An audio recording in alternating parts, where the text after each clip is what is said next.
Hey friends, I'm going to continue with The Fantastic Mr. Fox by Roald Dahl. Chapter 4, The Terrible Shovels. Down in the hole, Mrs. Fox was tenderly licking the stump of Mr. Fox's tail to stop the bleeding. "It was the finest tail around for miles," she said in between licks. "Oh, it hurts," says Mr. Fox. "I know it does, sweetheart, but it'll get better soon." "And it will soon grow again, Dad," said one of the small foxes. "It will never grow again," said Mr. Fox. "I shall be a tailless fox for the rest of my life." And he looked very glum.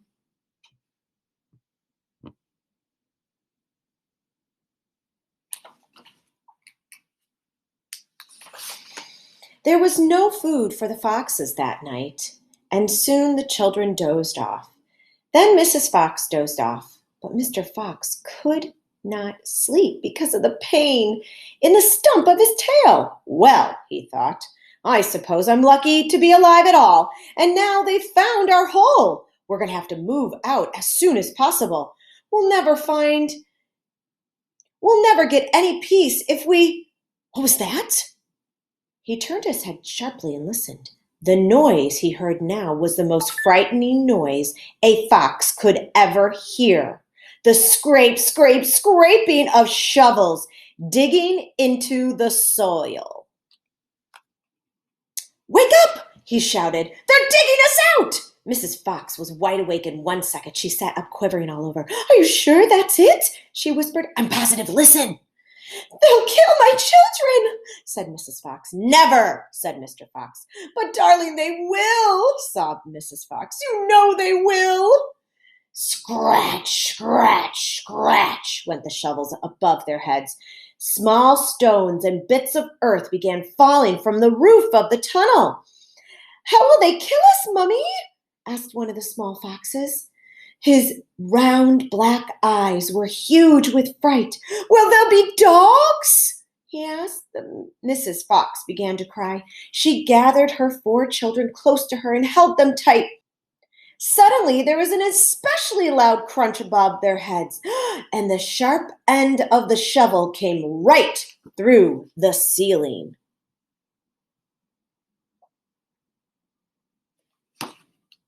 The sight of this awful thing seemed to have sent electricity upon Mr. Fox. He jumped up and shouted, "I've got it! Come on! There's not a moment to lose! Why didn't I think of it before?" "Think of what, Dad?" "A fox can dig quicker than a man," he shouted, and began to dig. "Nobody in the world can dig as quick as a fox." The soil began to fly out furiously behind Mr. Fox as he started to dig for his dear life with his front feet. Mrs. Fox ran forward to help him. So did the 4 fox children.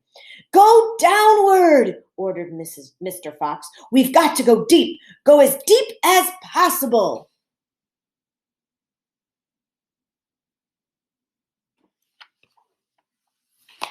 The tunnel began to grow longer and longer. It sloped steeply downward. Deeper and deeper below the surface of the ground it went. The mother and the father and the 4 children were digging together.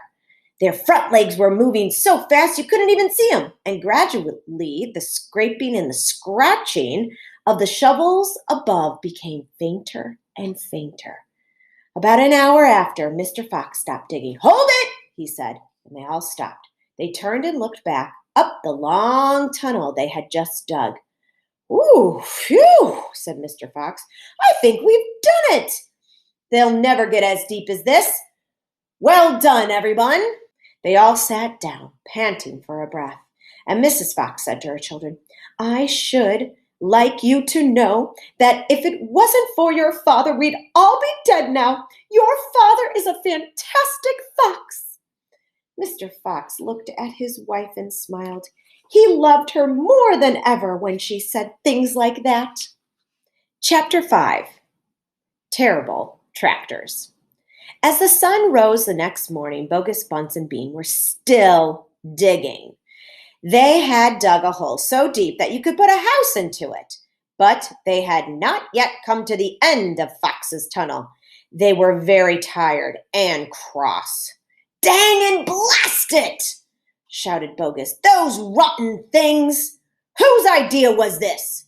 "It was Bean's idea," said Bunce. Bogus and Bunce both turned to Bean. Bean took another swig of cider, then put his flask back into his pocket without offering it to the others. "Listen," he said angrily. "I want that fox. I'm going to get that fox. I'm not giving up until I got him strung up over my front porch, dead as a dumpling." "You can't just get him by digging, that's for sure," said Fat Bogus. "I've done enough digging." Bunce, the little pot-bellied dwarf, looked up at Bean and said, "Have you got any more stupid ideas then?" "What?" said Bean. "I can't hear you." Bean never took a bath.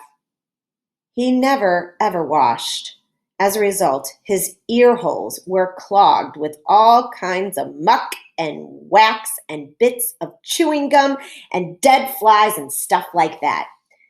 This made him deaf. "Speak louder," he shouted to Bunce, and Bunce shouted back, "Got any more stupid ideas?"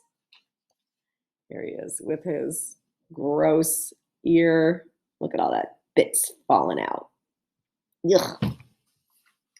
Bean rubbed the back of his neck with his dirty finger.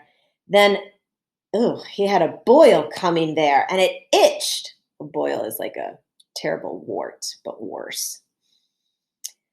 "What we need for this job," he said, "is machines, mechanical shovels.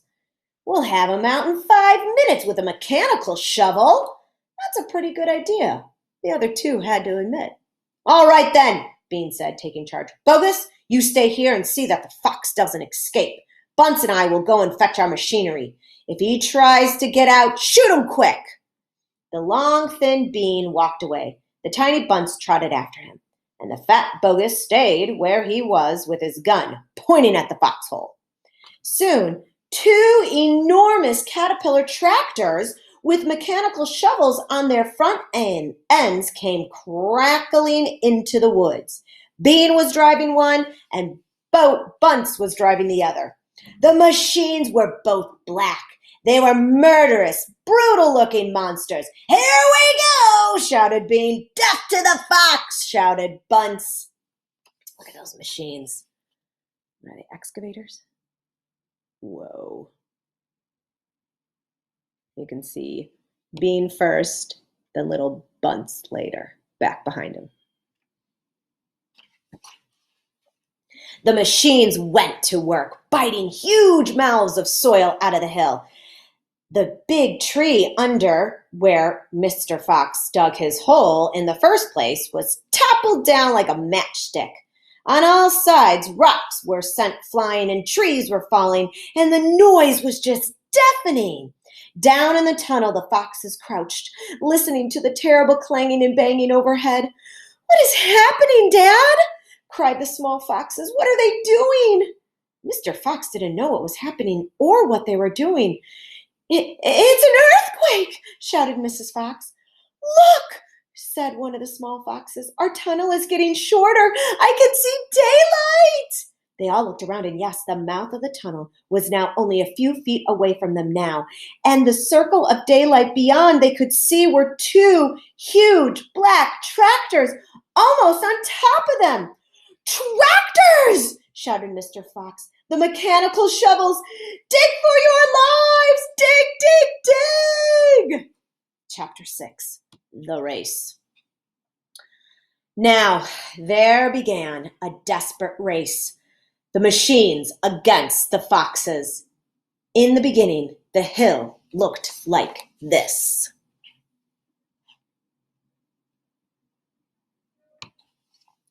After about an hour, as the machines bit away more and more soil from the hilltop, it looked like this.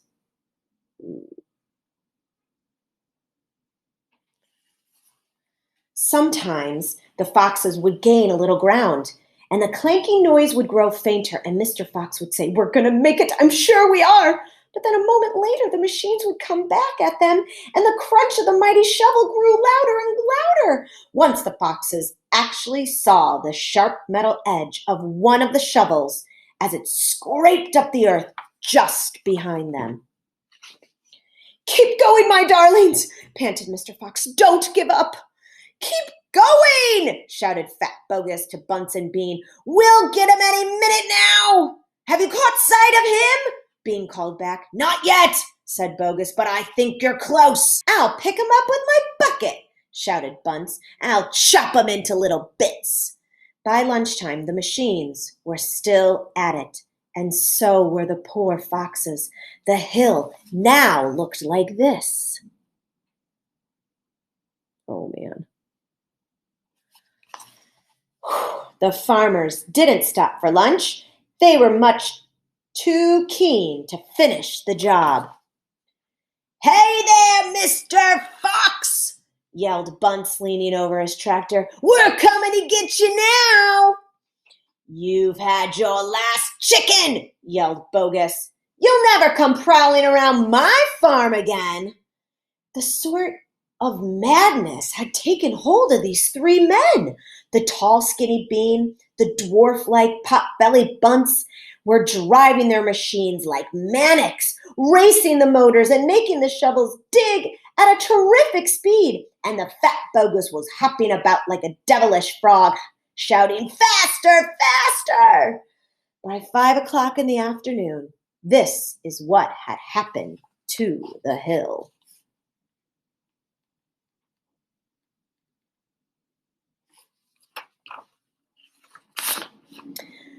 The hole the machines had dug was like a crater of a volcano. It was such an extraordinary sight that crowds of people came rushing from the surrounding villages to have a look. They stood on the edge of the crater and stared down at Bogus and Bunsen Bean. "Hey there, Bogus, what's going on?" "We're after the fox." "You must be mad." The people jeered and laughed. This only made the three farmers more furious and more determined than ever not to give up until they had caught the fox. They are standing on the edge. Here is where we'll stop for today.